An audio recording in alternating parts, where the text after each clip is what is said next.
Let me ask you this. Have you ever had a completely pointless memory? Something so vivid and yet so inconsequential that you wonder why it even exists at all. You know, sometimes it feels like our brains kind of pick out what to retain and what to discard at random. You might forget the name of someone who just introduced themselves to you, but you hold on to the memory of playing with a toy from kindergarten, even though that was decades ago. There can't be some deeper meaning to every single moment of banality that we hold. And yet, somehow there is. What do you think would happen if you dug into one of those memories? You know, one of those innocuous, meaningless bits of detritus that are just rolling around in your head. And what if you dug way too deep? For no good reason other than to satisfy your own curiosity. Even if you were the only person in the world with that memory. What would you find? I'm Craig, and this is Prank of the Year. Get down with you. Now, the prank of the year. And savage it is too. On closer inspection, a delight becomes a fright for the phone company. I'm really disappointed about the whole thing. Now look at this. Look carefully. TELECOM, telecom, and SUX, sex. Oh yes. Ain't nothing to work out. Ain't nothing to know. Ain't no way you can grow unless you let go. Ain't nothing to work out. So here's what happened. I must have walked over that metal access plate between the bus stop and the office 1,000 times, and I'd never given it a moment's attention beyond hearing that kind of thunk noise as the aging hatch kind of shifted under my weight. But for whatever reason, that one day, I just happened to look down and saw it. There, embossed on the steel, 2 dots and a curved line going in between them. The logo of a company that no longer exists. Clear Communications. The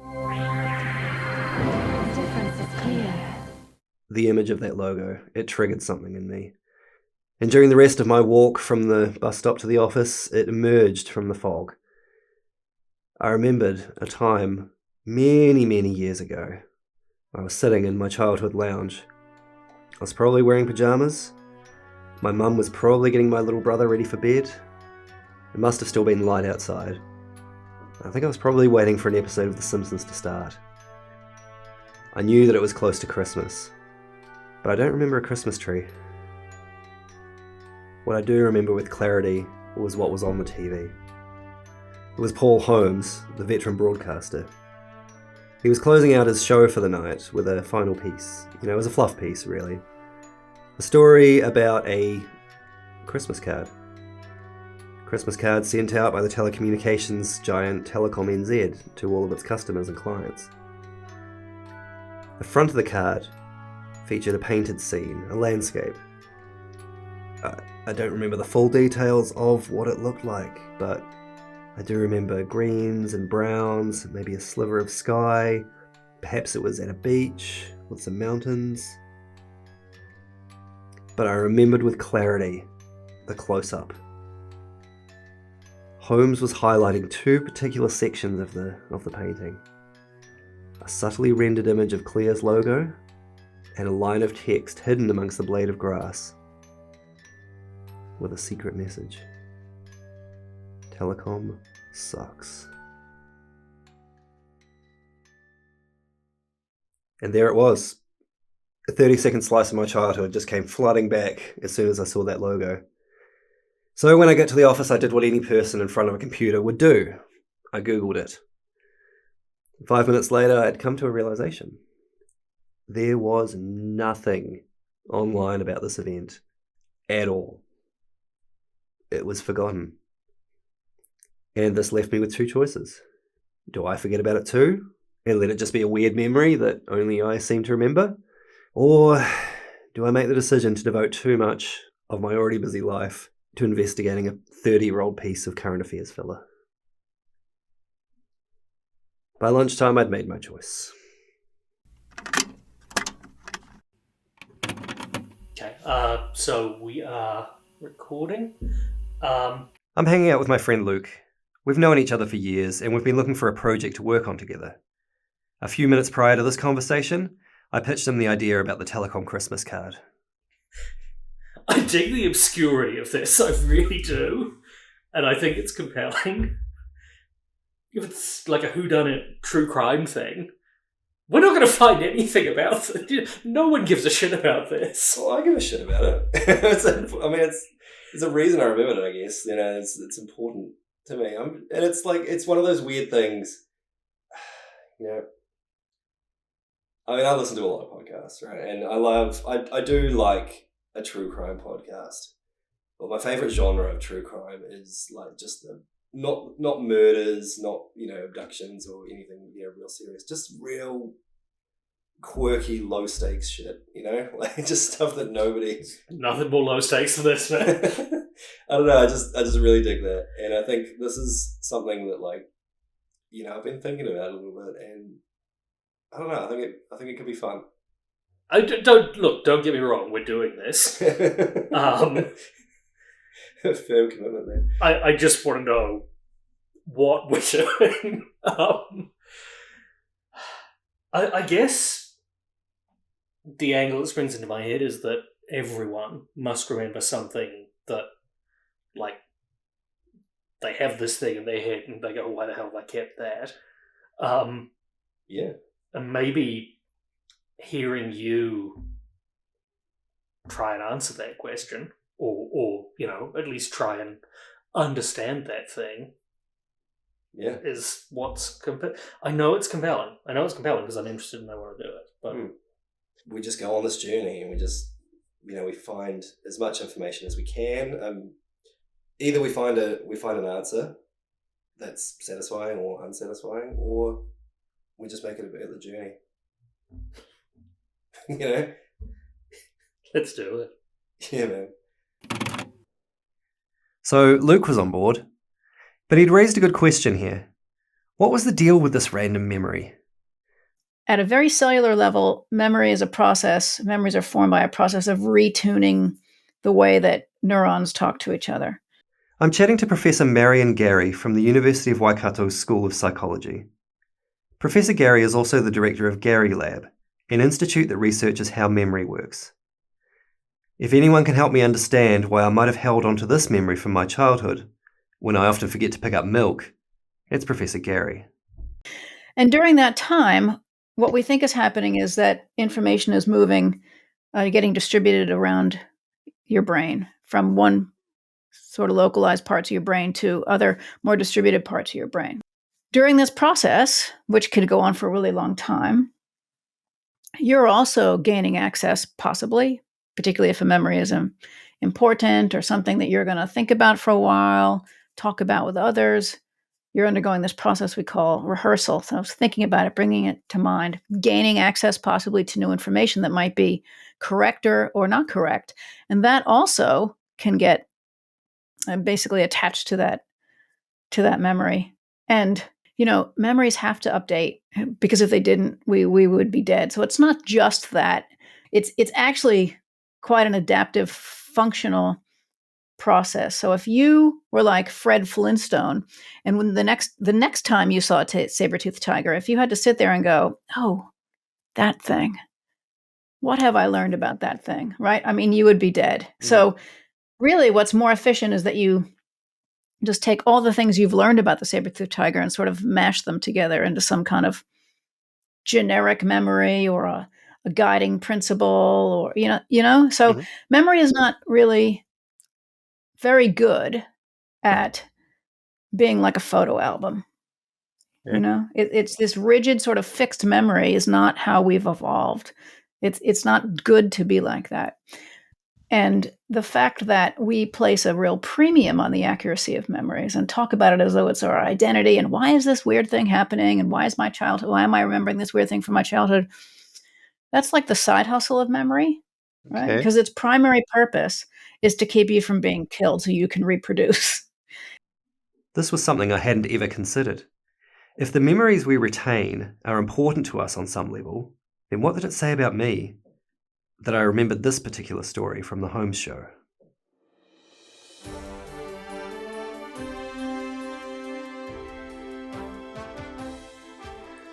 For anyone who doesn't know, Holmes was a 30-minute current affairs show that ran from 1989 until 2004 on New Zealand's state-owned broadcaster TVNZ. It was hosted by the eponymous Paul Holmes, a veteran journalist, presenter and TV personality who had courted his fair share of controversy over the years. In 1992, he hosted a notorious interview with America's Cup captain Dennis Conner, who took exception to Holmes's line of questioning and famously walked out of the studio mid-interview. In September 2003, as a radio talkback host, Holmes was vilified in the press after a racially charged description of then UN Secretary-General Kofi Annan. But despite his sometimes controversial stances, Holmes was widely respected in the media industry.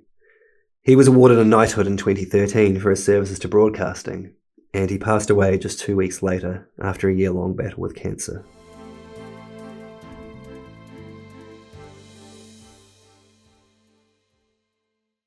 So even though there was no information about this online, I figured that because the Holmes show was so iconic and it was being broadcast on the state-owned network, surely this episode was going to be archived somewhere. My first port of call was Ngā Taonga, which is New Zealand's film and television archive. I figured, surely, if the episode still exists, it's going to be floating around in their vault somewhere. So I pulled up their website, which is excellent, and looked up their digital catalogue. But all of the search terms that I tried, telecom, Christmas card, Holmes, any configuration of those three, there was nothing. No results. And I didn't even know when this happened. I knew it was before Christmas, but what date? I didn't even know what year this was. Navigating through that with such little information, it just seemed impenetrable. And so my search of Ngā Taonga that day was a bust. But their website did say they were in a constant process of digitising and cataloguing all of their analogue material.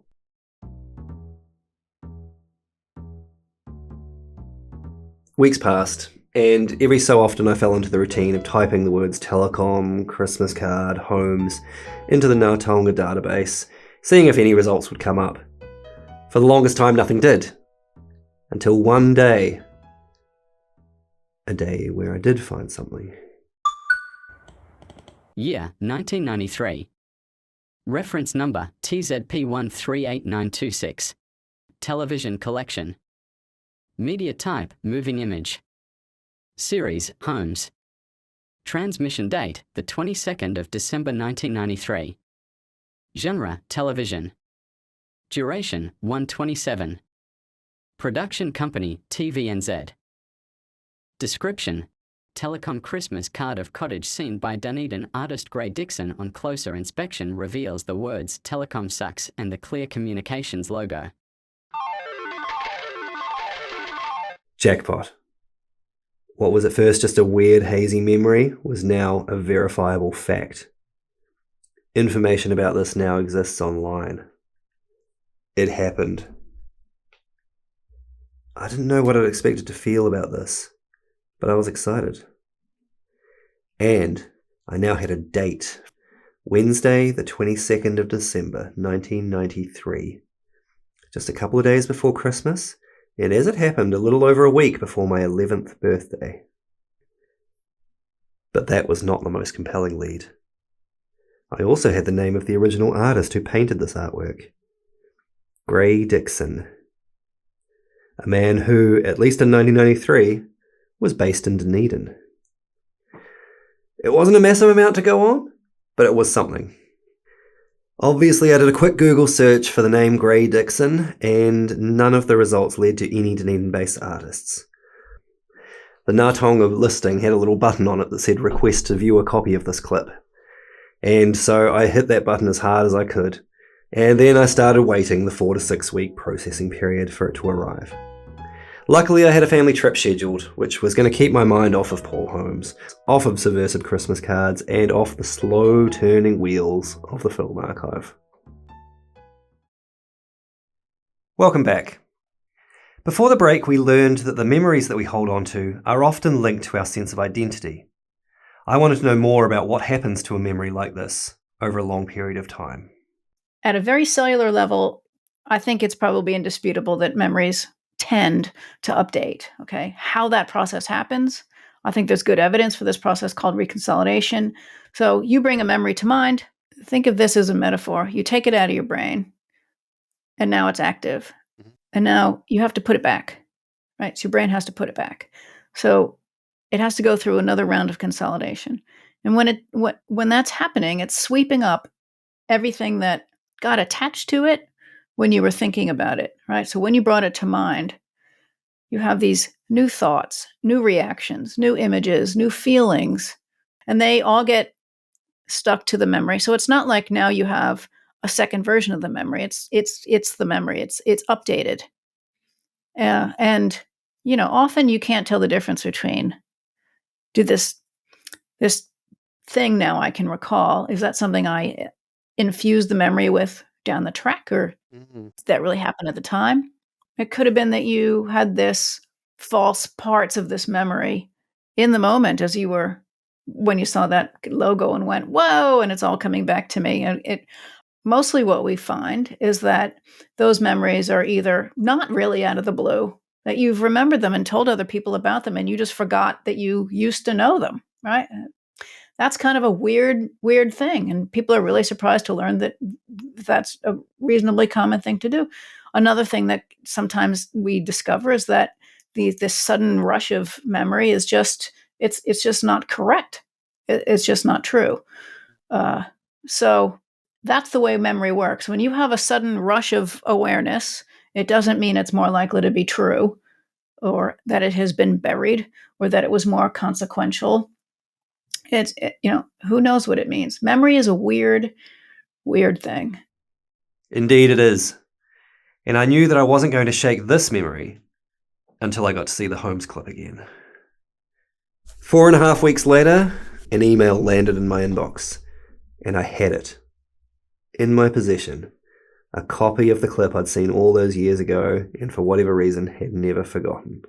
Watching this unfold in a small, low-resolution video window, the memory started to clarify for me.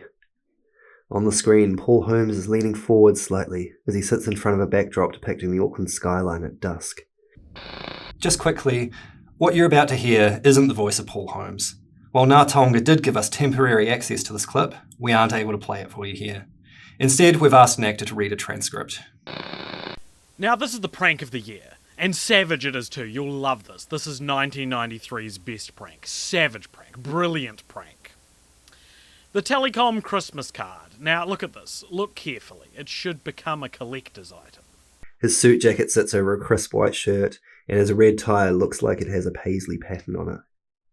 His thick round glasses on his face, and his head is full of dark, slightly curly hair. On the surface looks like a lovely cottage scene in the forest. A bit of sky, perhaps a moon or a sun, a beach, whatever in the background. Done by Dunedin artist Gray Dixon. On the screen now is the image of the card. Perhaps it's the original painting. The lovely cottage scene with whatever in the background is square. There's a thick red border around it, and it's set against dark green. It's quite different to the one in my memory. For one, the colour palette is a lot darker, but then perhaps I saw the world in brighter hues when I was a preteen. On closer inspection in the grass, you'll see the words, Telecom sucks. Here we see a close-up detail of a section of painted grass. As Holmes says the words Telecom sucks, the contrast levels increase, and the letters are highlighted with cutting-edge 1990s video technology. This is something I vividly remember from the original broadcast. And in another part of the card, you have to turn this upside down, I think. In another part of the card, look, the Clear Communications logo. And here's the Clear Communications logo with the same highlighted treatment. The hidden logo that reminded me of this whole incident. Oh, yes. But it's what Paul said next that I'd either missed when I saw it in 1993 or had forgotten about since. And it changed the whole trajectory of my investigation. The artist assures us none of this was on the card when he submitted it to Telecom, and he's mad about it. I guess Telecom are going to be mad too. I went into this journey assuming that I knew the story. I thought that this Grey Dixon fella, perhaps he was driven by some mad grudge against the company, or maybe an anarchic desire to spread a little bit of mischief. I figured that somehow he had tricked Telecom into spreading anti-telecom rhetoric to all of its customers via a seasonal piece of marketing collateral. But as far as Paul Holmes was concerned, at least, that wasn't the case. Now you're updating, but that's not really your memory. I mean, it's your new memory. It's your updated memory, but it's not your original memory. So it's, it's really interesting. And it's interesting to me that you because it's a personal memory, autobiographical memory, you have this response to it because it obviously is telling you something about your identity and all of that. And this is what we do with our autobiographical memories. Whereas if I go to New World and I leave without getting the milk like I was supposed to, particularly if I get 5 other things, it doesn't say anything about me. That's, and I don't carry that around going, I'm not going to start a podcast about why did I go to New World and forget the milk. What was it about this whole story that I'd somehow incorporated into my identity? Did the idea of an artist doing something as subversive as sabotaging their own work appeal to me as a 10-year-old? Did I get the same amount of glee that Paul Holmes had to think about a big company like Telecom getting egg on their face? Whatever it was, it only raised more questions. If it wasn't the artist who defaced the painting, then who was it? And how did they do it? And perhaps more importantly, why? I'd started out this adventure by chasing a stupid memory, but now I'd uncovered a mystery. And this was a mystery I had basically no way to solve. But that wasn't going to stop me from trying.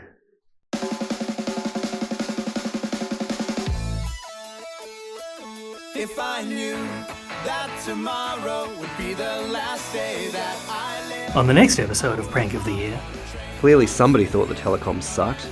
It was a monopoly and refused to cooperate in any way. When Clear sought to interconnect, Telecom frustrated that. You did wonder whether it was actually just like selective culling.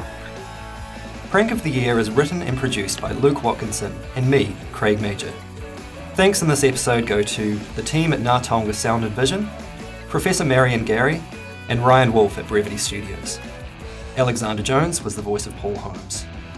Our opening theme song is Let Go by Kong Fui. Closing music is Cliché by Deluxe Boy. If you're enjoying the show, please share it with others, and consider leaving a review on your podcast platform of choice. It really does help, and we appreciate it. Don't forget to subscribe so you don't miss future episodes. do you know anything about the defaced Telecom Christmas card? We'd love to hear from you. You can get in touch with us directly and anonymously by email at telecomsucks1993, all one word, @gmail.com.